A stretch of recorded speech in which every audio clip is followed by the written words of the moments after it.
situasi kondisi daerah yang harusnya dilewati jalur lintas selatan itu pertumbuhan ekonominya lebih rendah daripada yang jalur lintas utara. Sehingga itu yang kemudian jadi pemikiran bahwa ini harus digenjot, yang kemudian ketika infrastruktur itu sudah bagus, sudah optimal dan menyambungkan dari kota satu dengan kota lainnya, insya Allah itu pergerakan ekonomi akan terjadi di jalur-jalur yang dilewati oleh jalur lintas selatan. Seperti itu. Jangankan jalur lintas selatan, semua daerah, semua kondisi wilayah, ketika terkoneksi satu dengan yang lain, itu pasti satu mobile itu akan mudah. Betul. Dengan adanya orang bisa sangat wirawiri istilahnya ke satu tempat, itu kan pasti ada perputaran ekonomi. Bukan hanya manusia, juga hasil-hasil bumi, hasil-hasil produksi yang ada di wilayah masing-masing itu akan bisa terdistribusi kemanapun ketika semua fasilitas infrastruktur itu terkoneksi. Nah, sekarang ini khusus untuk jalur lintas selatan, ketika itu terkoneksi, itu daerah-daerah penghasil yang selama ini sangat sulit mengirimkan barang-barangnya, dagangannya ke tempat lain yang lebih bisa menjangkau pembeli, itu pasti akan terfasilitasi gitu.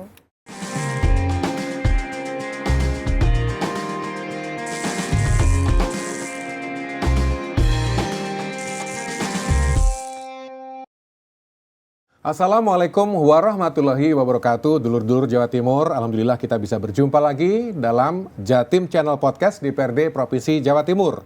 Saya Iman Dwi-Hartanto. Narasumber saya ini memenuhi janji. Karena beberapa waktu lalu saya nitipkan janji untuk bisa kumpul lagi. Karena beliau ini merupakan sosok wanita yang hebat. Pernah mendapat amanah sebagai Wali Kota Batu. Dan sekarang menjabat sebagai anggota Komisi D DPRD Provinsi Jawa Timur. Siapa lagi kalau Sobo Batu yang nggak kenal dengan Bu Hajah Dewanti Rumpoko MSI yang sekarang menjabat sebagai anggota Komisi D DPRD Provinsi Jawa Timur, yang rawuh lagi memenuhi janji beliau nyelake waktu untuk ngobrol-ngobrol tentang situasi yang berbeda. Kalau beberapa waktu lalu ngomong soal potensi bencana di Malang Raya, sekarang kita bicara soal lintas selatan. Assalamualaikum Bu Dewanti. Waalaikumsalam warahmatullahi wabarakatuh. Saya ini kayak ketanggungan utang gitu ya, karena beberapa waktu lalu saya nagih, Bu ngomong yang lainnya ya sesuai dengan Komisi D. Saya gitu. yang punya utang, Mas. Karena setahu saya Bu Dewanti dari Komisi D ini kan dari fraksi PDI Perjuangan Dapil 6 Malang Raya kalau saya nggak salah lagi. Dan kalau bicara soal Komisi D ini tupoksinya atau wilayah kemenangan dan juga pengawasan beliau itu kan urusannya ya satu diantaranya soal infrastruktur. Nah, sesuai dengan tema kita ini ya, bicara tentang percepatan pembangunan jalan provinsi menuju lintas selatan untuk mengurangi ketimpangan wilayah. Wah, luar biasa ini. Jalur lintas selatan ini sudah sering dan banyak sekali dapat perhatian, mulai di media sosial dan sebangsanya.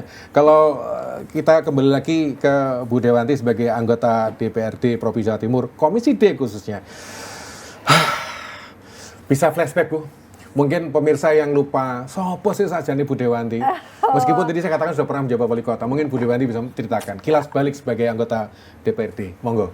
Iya, aduh kalau disuruh kilas balik soal saya sendiri, yang jelas begini, saya berterima kasih pada periode ini setelah saya menyelesaikan tugas diberi amanah jadi wali kota Batu pada tahun 2017-2022. Dan alhamdulillah sekarang menjadi wakil rakyat untuk Malang Raya. Saya juga mengucapkan terima kasih kepada seluruh warga Jawa Timur, khususnya Malang Raya yang sudah memberikan amanah bagi saya. Kepercayaan adalah tanggung jawab yang harus diemban dengan konsisten Kopin. Betul. Dan kalau sekarang Ibu ada menjadi bagian dari Komisi D DPRD Provinsi Jawa Timur, setahu saya Komisi D itu satu di antaranya membidangi infrastruktur dan juga perumahan rakyat. Nah, kali ini saya coba fokus ke infrastruktur dulu deh, jalan lintas selatan itu. Mungkin Ibu bisa ngasih gambaran. Sebenarnya Komisi D DPRD Provinsi Jawa Timur tuh bidangnya apa saja tuh, Bu? Napa mau Bu? Selain infrastruktur, perumahan, lingkungan hidup, perhubungan juga. Perhubungan itu adalah salah satu salah banyaknya. Demikian.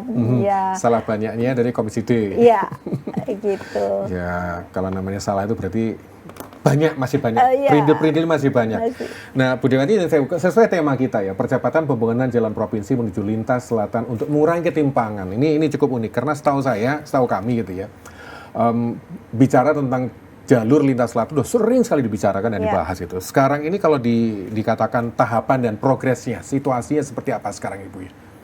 Iya, sebetulnya sebelum periode kepemimpinan Bapak Prabowo, itu jalur lintas selatan kemarin itu betul menjadi sebuah prioritas. Jadi Bapak Presiden Jokowi betul-betul ingin menuntaskan itu. Dan sekarang pun tetap dilanjutkan, walaupun ada hal-hal yang harus sedikit diefisiensikan. Demikian. Kalau nggak salah memang ada berhubungan dengan Perpres nomor 1 tahun 2025 yang berhubungan dengan efisiensi anggaran di berbagai macam pos ya Bu ya. Iya. Nah dampaknya seperti apa ya Bu ya? Ya apapun ketika kita akan menyelesaikan program, terutama pembangunan, pasti hubungannya dengan pembiayaan. Betul, anggaran. Nah ketika anggaran itu kemudian ada terjadi efisiensi dikurangi istilahnya, pasti akan terjadi hal-hal yang agak sedikit menghambat begitu, agak sedikit pelan progresnya seperti itu Pak Iman. Jadi tapi tetap jalan Bu ya, tetap jalan. Insya Allah kita doakan dan mandatorinya kan memang infrastruktur itu 40% dari ini, mudah-mudahan itu bisa walaupun terkurangi. Akan ada progres, pasti tetap ada progres seperti itu. Bu Dewanti, untuk menyamakan persepsi kita, mungkin untuk pemirsa yang sudah tahu dan hafal dengan jalur lintas selatan, atau barangkali juga pernah melewati jalur ini, gitu. Mohon izin Ibu bisa ngasih gambaran jalur lintas selatan ini dari mana ke mana tuh Bu? Kalau saya nggak salah itu kan mulai dari timur Banyuwangi terus susur sampai ke wilayah-wilayah selatan. Kalau nggak keliru sampai tembus Jogja kalau nggak salah Bu ya? Kalau Jawa Timur itu sampai Pacitan, terus ya akhirnya jadi Malang ikut Blitar sampai Trenggalek, Pacitan. Itu dari Banyuwangi, seperti itu. Itu berapa km ya Bu ya? Berapa kilometer Bu ya? Berapa ratus kilometer ya? Mungkin sekitar 700 mungkin ya, 700 sekian kilometer. Kalau kita coba tarik dengan tema besar kita, jalur lintas selatan, infrastruktur, connectivity antar kota, ini kan juga berhubungan dengan lalu lintas orang, lalu lintas barang, dan juga lalu lintas kegiatan-kegiatan yang berhubungan dengan ekonomi. Kalau memang itu ditujukan untuk mengurangi ketimpangan wilayah, seperti apa pola sekarang Ibu? Ya, seperti kita ketahui, memang jalur lintas selatan ini kan belum optimal pembangunannya sudah dari lama. Nah, akhirnya situasi kondisi daerah yang harusnya dilewati jalur lintas selatan itu pertumbuhan ekonominya lebih rendah daripada yang jalur lintas utara, sehingga itu yang kemudian jadi pemikiran bahwa ini harus digenjot, yang kemudian ketika infrastruktur itu sudah bagus, sudah optimal dan menyambungkan dari kota satu dengan kota lainnya, insya Allah itu pergerakan ekonomi akan terjadi di jalur-jalur yang dilewati oleh jalur lintas selatan, seperti itu.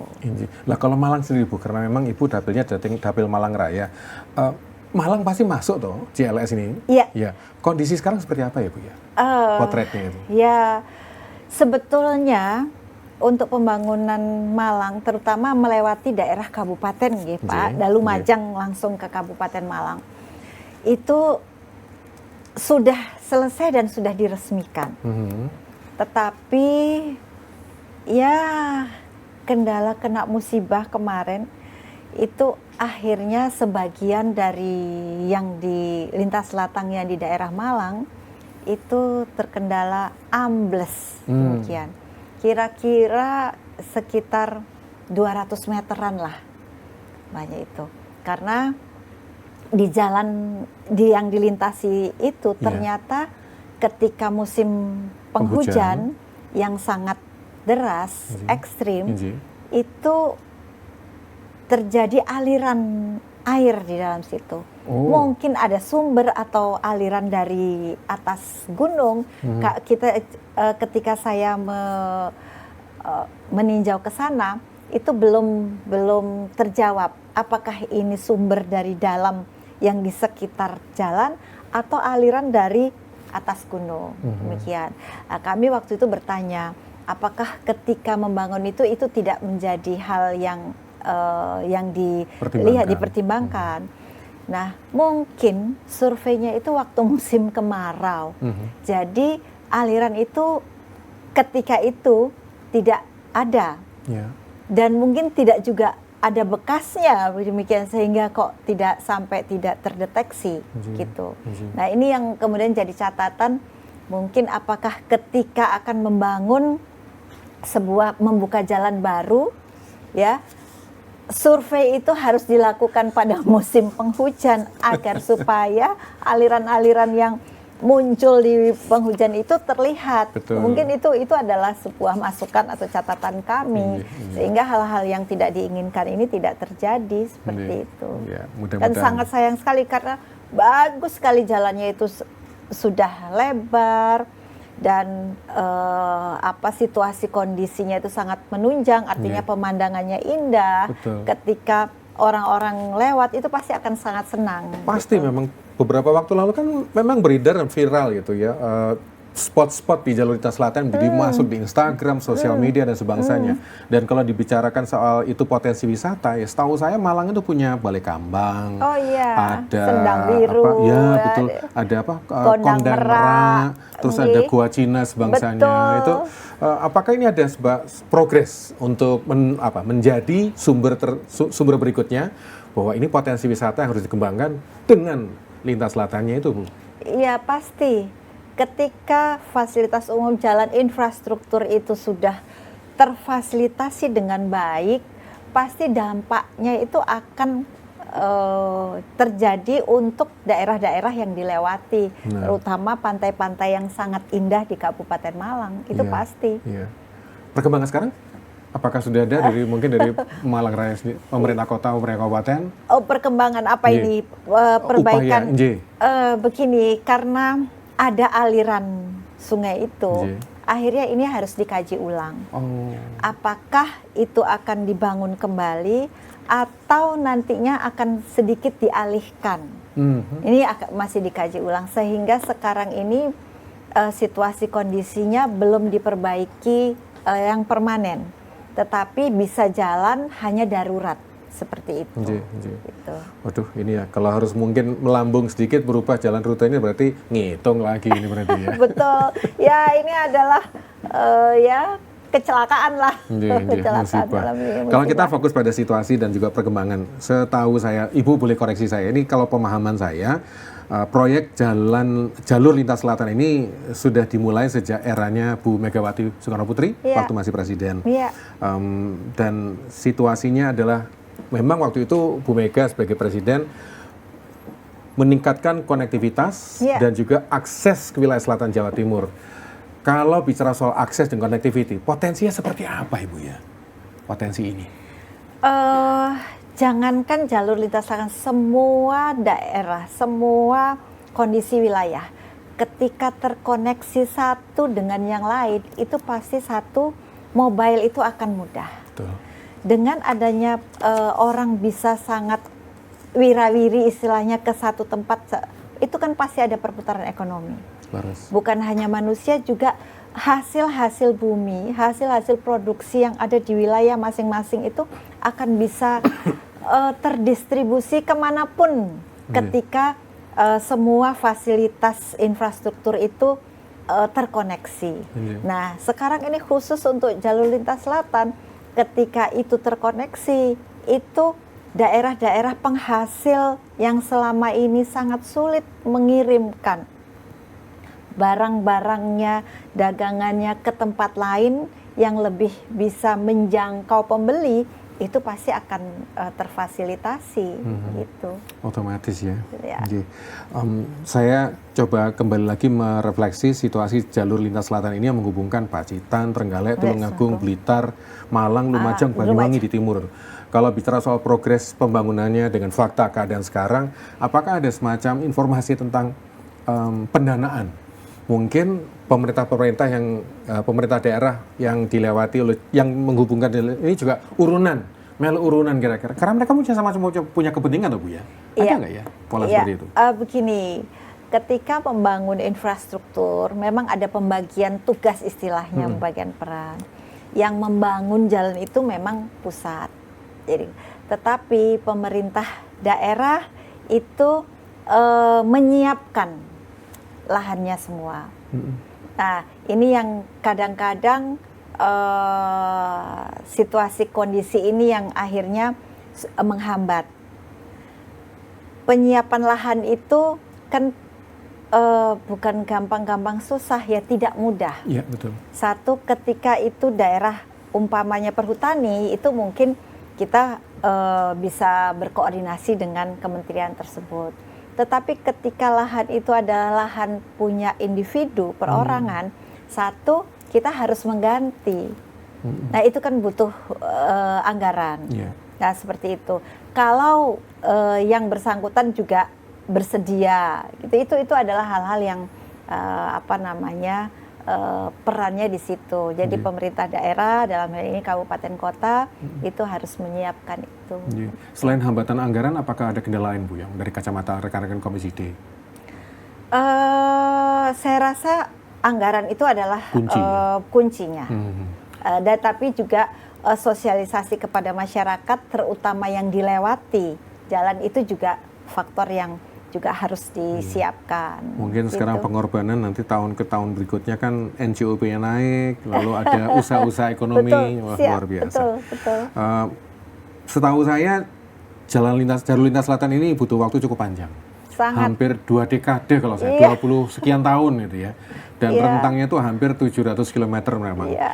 Kalau dengan situasi sekarang di bawah kepemimpinan Pak Prabowo sebagai presiden, ada semacam target di tengah efisiensi atau macam arahan dari pemerintah pusat, Bu? Begini, awal-awal tahun pemerintahan beliau ini yang didengungkan itu masih efisiensi. Sehingga target pembangunan ini masih belum jelas sejauh mana yang akan dilakukan. Jadi sangat berbeda dengan pemerintahan sebelumnya. Kalau sebelumnya kan pokoknya harus selesai infrastruktur ini, jangka waktunya seperti ini, itu yang akses itu yang diutamakan. Nah, sekarang karena situasi kondisi keuangan Indonesia memang harus diatur sebaik mungkin. Nah, efisiensi ini ada, jadi pembangunan yang mungkin dirasa kurang urgent itu mungkin harus sedikit ditunda seperti itu. Yang urgent, yang prioritaskan, Ibu ya. Iya. Nah, JLS-nya masuk prioritas, Bu ya? Gimana komitmen Pak Prabowo ya? Harusnya masuk prioritas.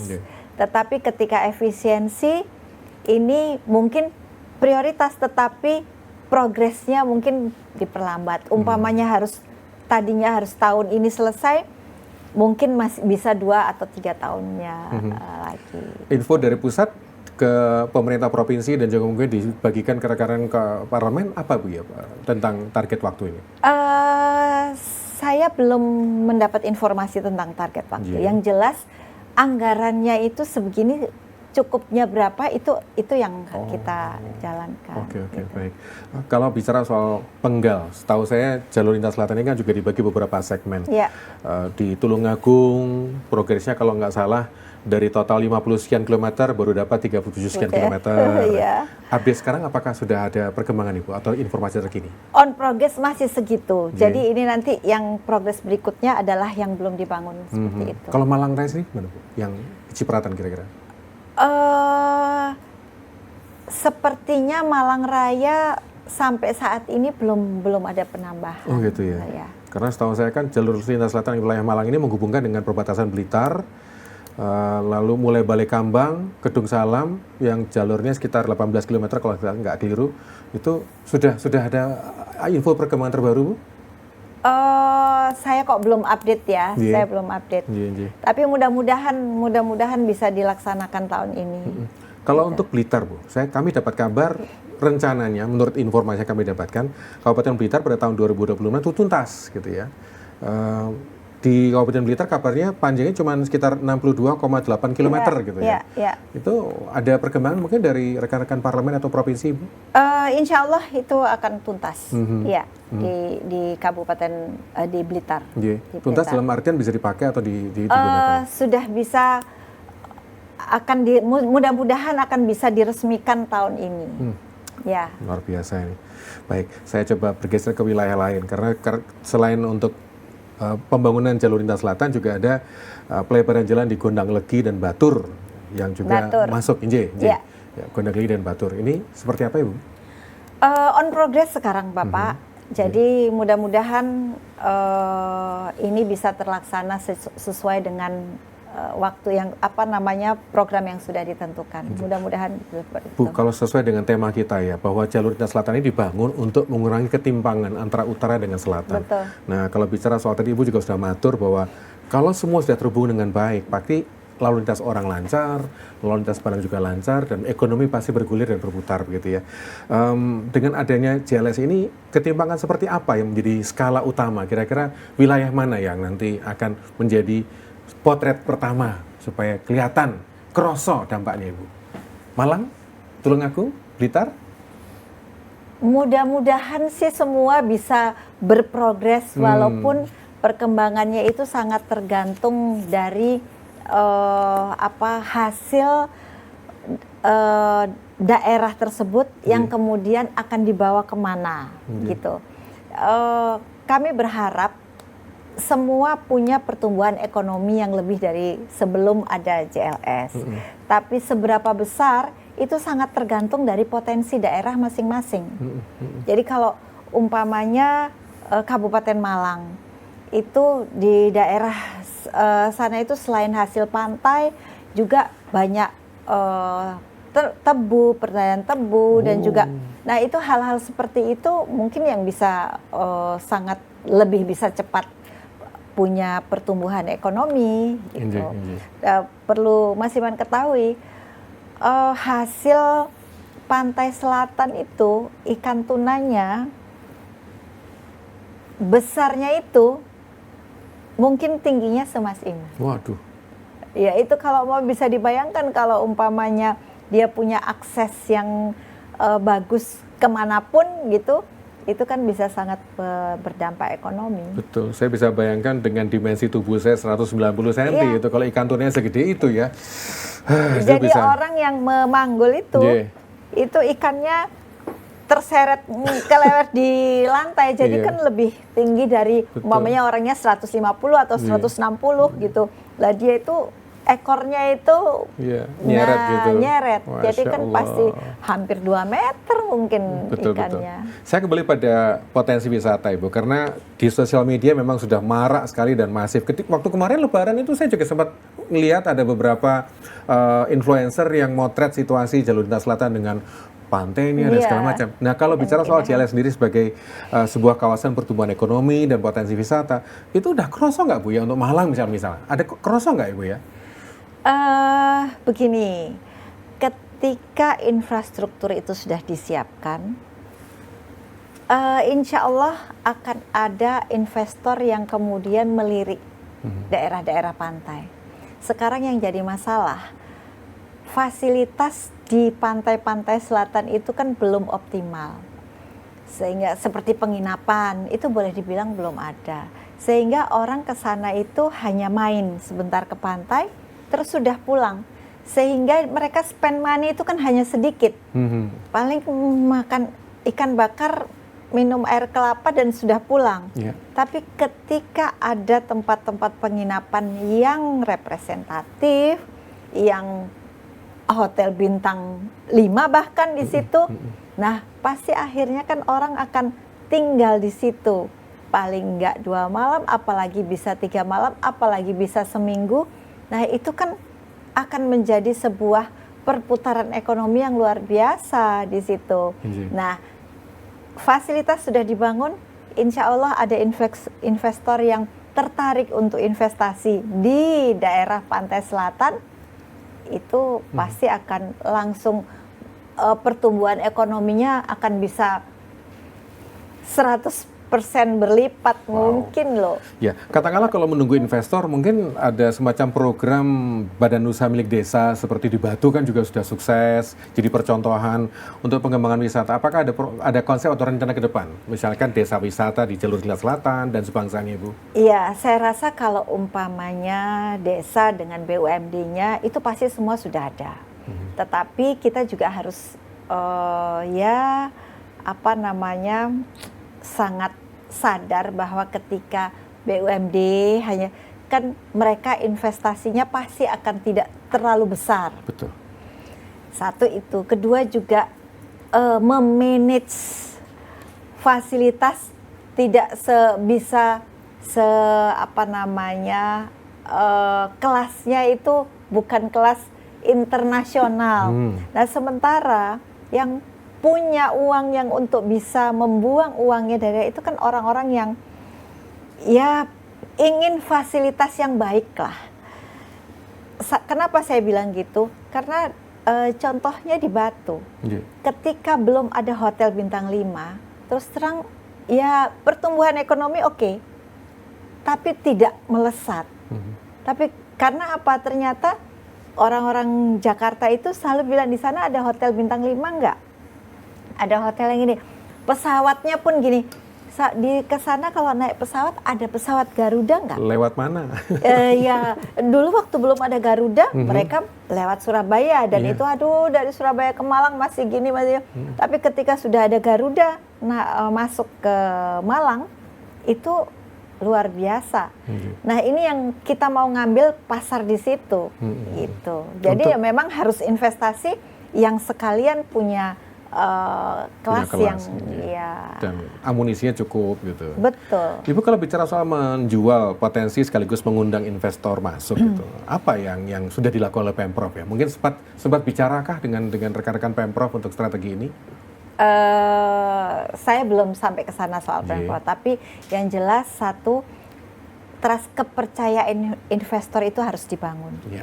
Nah, Pemda dan Pemprov itu harus memberikan ruang untuk izin dan segala macam itu dipermudah sesuai dengan prosedur, tetapi dipermudah. Kalau bisa ada hal-hal yang menjadi fasilitas ketika umpamanya investor ini sudah kredibel, sangat diketahui, itu Pemda menjemput bola untuk bisa bagaimana ini mempermudah izin dan segala macam.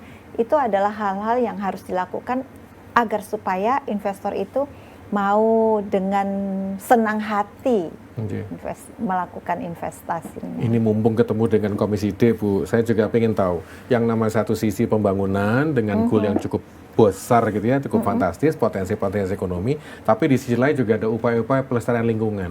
Bagaimana Ibu memadupadankan supaya bangun ya bangun, tapi lingkungannya aman ya? Ya, apapun itu semua stakeholder yang bersangkutan itu harus bekerja sama. Ya, izin satu pintu itu kan adalah hal seperti itu. Ketika ada investasi, apakah ini merusak lingkungan, AMDAL-nya, itu sudah harus dilakukan. Saya rasa itu SOP yang harus diikuti. Dan insya Allah ketika syarat-syarat itu SOP-nya betul-betul diikuti, hal-hal yang untuk merusak lingkungan itu tidak akan terjadi. Semua harus komit, semua harus amanah. Betul. Dan semua juga harus kembali pada kitohnya, yaitu manajemen alam. Betul. Kalau bicara soal alam, setahu saya kawasan selatan ini kan ya ada yang terjal gitu ya, naik gunung segala macam, ada perbukitannya gitu ya.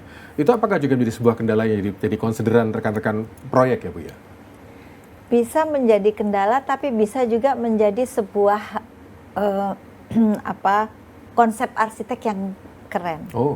Gimana, Bu? Ketika kontur alam itu ada yang kemudian seorang arsitek itu bisa mengemas lingkungan itu dengan baik, tidak merubah kontur, tapi itu sangat luar biasa. Dan kita sudah sangat tahu ketika di Bali, di Lombok, tempat-tempat yang berkontur itu akan menjadi sebuah tempat yang indah ketika seorang arsitek itu bisa membuat desain yang bagus. Itu justru akan menjual. Tempat yang susah ternyata bisa, itu sesuatu yang, kalau yang tempat landai biasa kan, sudah biasa itu. Normal itu. Tidak ada tantangan. Sesuatu yang wow, ketika waduh, itu kan sesuatu. Justru itu kerennya. Kalau bicara soal CLS kan banyak hal yang berhubungan, mulai lingkungan, pengadaannya, sampai dengan upaya-upaya menjaga supaya warga sekitar atau kawasan yang dilewati itu tidak menjadi penonton saja. Kalau bicara soal regulasi, Bu, pripun, apakah sudah ada perda yang memang mengkhususkan diri untuk melindungi semua kepentingan yang dilalui oleh jalur lintas selatan ini, Bu? Saya kalau perda kok di provinsi masih belum.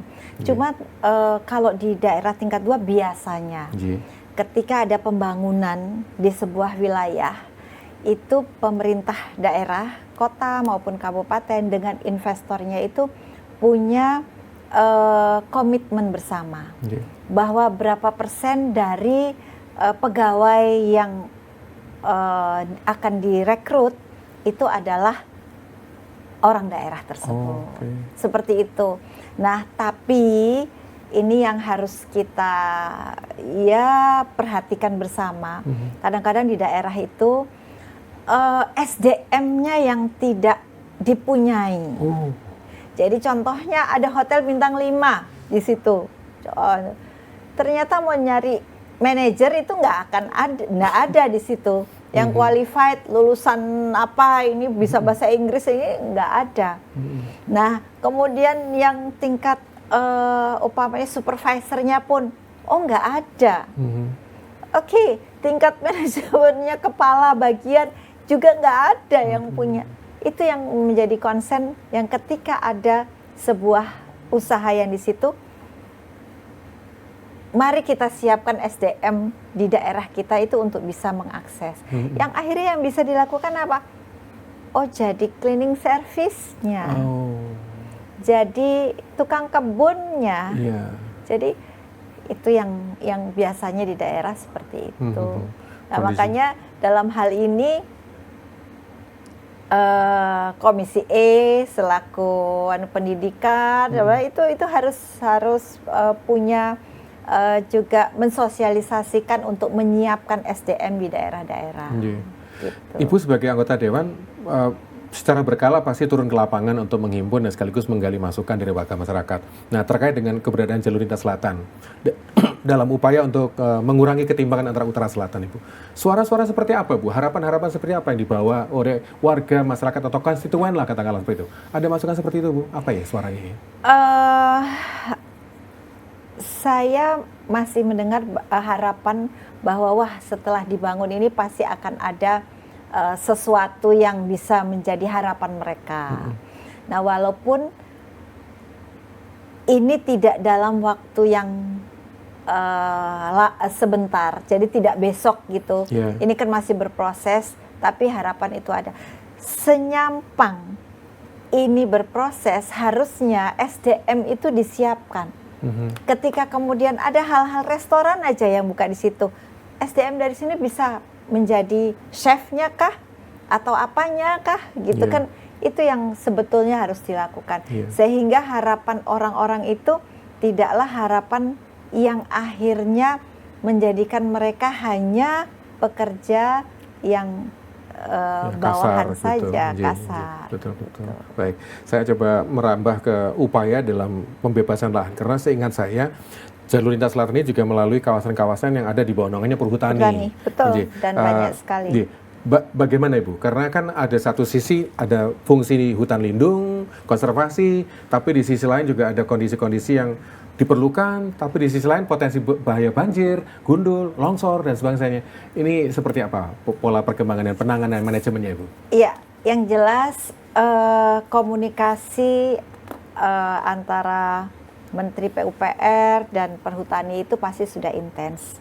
Ketika pusat mau melakukan pembukaan jalan di situ sudah dilihat akses yang bisa dan hutan yang memungkinkan dan boleh dibuka itu pasti akan sudah terpetakan. Jadi jangan khawatirlah, tidak mungkin kalau hutan lindung itu kemudian dibuka, itu tidak mungkin. Jadi memang hutan-hutan tempat yang memang bisa diberikan dibuka itu yang akan diizinkan oleh perhutani. Perhutani sangat strict sekali soal ini. Ya. Tadi di tengah Ibu juga sempat jentil soal keberadaan nelayan. Karena ada potensi perikanan yang juga sudah mau tidak mau harus diakui di sana ada. Gitu. Ya. Dengan kondisi seperti ini, strategi untuk meminimalisir ketimpangan yang ada, Bu, karena di utara juga ada nelayan, desa nelayan, di selatan juga ada nelayan, supaya mereka bisa selaras. Apa ya strategi yang disampaikan supaya mereka juga bisa cukup sabar pertama, kemudian cukup ampuh untuk menghadapi situasi ini, Bu? Monggo. Ya, sekarang sebetulnya nelayan di sana juga sudah berkegiatan yang menghasilkan. Tetapi ketika situasi kondisinya akses belum lancar, itu pasti akan ada keterbatasan dan mereka hanya bisa menjual kepada orang-orang yang menerima di situ. Nah, ketika sekarang akses sudah dibuka, kemungkinan besar mereka akan bisa langsung menjual, jadi tidak pakai perantara, yang akhirnya bisa mendapat keuntungan yang lebih besar dari yang sekarang mereka punya. Kita berharap seperti itu. Gitu. Kalau harapan Komisi D sendiri seperti apa, Bu, terhadap keberadaan JLS ini? Harapan kami, satu, JLS ini cepat terhubung dan tuntas. Yang kemudian, kedua, ketika itu sudah selesai, tuntas, kami sangat memohon pemerintah daerah yang terlewati, dari Banyuwangi sampai Pacitan itu, punya program untuk menumbuh kembangkan daerah-daerah yang sudah terfasilitasi ini untuk menjadi daerah perekonomian yang baru, yang kemudian bisa berdampak ekonomi yang sangat lonjakannya sangat luar biasa. Kami berharap seperti itu. Ada seruan, Bu, untuk warga yang berkepentingan dengan Jalur Selatan? Ya, seperti saya sampaikan tadi, mari kita siapkan SDM-nya, apapun itu. Ketika mau di situ JLS sudah terlewati, sudah selesai dari ujung sampai ujung, dari Banyuwangi sampai Pacitan, itu pasti akan terbuka ruang-ruang ekonomi di situ. Mau buka restoran, kafe, apapun di situ, penginapan, itu ayo kita mempunyai SDM yang memang bisa menjual produknya dengan baik. Jadi bisa tidak hanya kelas yang untuk kampung mereka saja, tetapi orang yang lewat situ, orang Jakarta, orang Surabaya, yang ketika restoran itu bersih, ketika restoran itu enak, ketika itu kan akan jadi hal yang sangat luar biasa gitu. Betul. Persiapan. Waduh, ini kalau bicara soal tahun 2026, ini sudah pertengahan bulan 2025. Sekelip mata pasti nyampe ya, Bu, ya? Optimis ya, Bu, ya, kalau dari Komisi D? Ketika anggaran ada, ketika semua lahan itu sudah siap, insya Allah buat jalan itu ketika sudah studi kelayakannya sudah beres, itu gampang. Tidak seperti bangun rumah kan tinggal diratakan, sangat mudah, dan ketika itu dikerjakan dengan sungguh-sungguh, insya Allah. Insya Allah. Gitu. Baik. Bu, matur nuwun untuk ngobrol-ngobrolnya. Saya harap nanti ada ke depan kita punya kesempatan ngobrol-ngobrol, karena masih ada, saya sebenarnya pengen ngobrol yang lain. Tadi sempat disentil, itu soal pelestarian lingkungan. Bu. Iya. Nanti kita perlu tampil lagi, Bu Dewanti, untuk Rawuh. Gitu. Mudah-mudahan minggu depan atau 2 minggu lagi kita ini jadwal. Baik. Siap. Di tengah kesibukan, siap-siap untuk agenda paripurna, Bu, ya. Siap. Matur nuwun, Bu Dewanti. Sama-sama. Terima kasih dulur-dulur Jawa Timur sudah menyaksikan Jatim Channel Podcast DPRD Provinsi Jawa Timur, dan ini merupakan sebuah tema yang luar biasa karena pasti ya Untuk warga Jawa Timur yang berkepentingan dengan jalur lintas selatan, menantikan kira-kira kapan penyelesaiannya, dan tentu saja ini merupakan sebuah pemerintah untuk bisa memperlancar lalu lintas orang, lalu lintas barang yang tentu saja akan ada ungkitan-ungkitan ekonominya. Matur nuwun sekali lagi Bu Dewanti untuk Rabu. Sami-sami dengan senang hati. Dan terima kasih juga untuk yang sudah bersama-sama kita di Jatim Podcast DPD Provinsi Jawa Timur. Saya Iman Dwiartanto. Wassalamualaikum warahmatullahi wabarakatuh. Waalaikumsalam warahmatullahi wabarakatuh.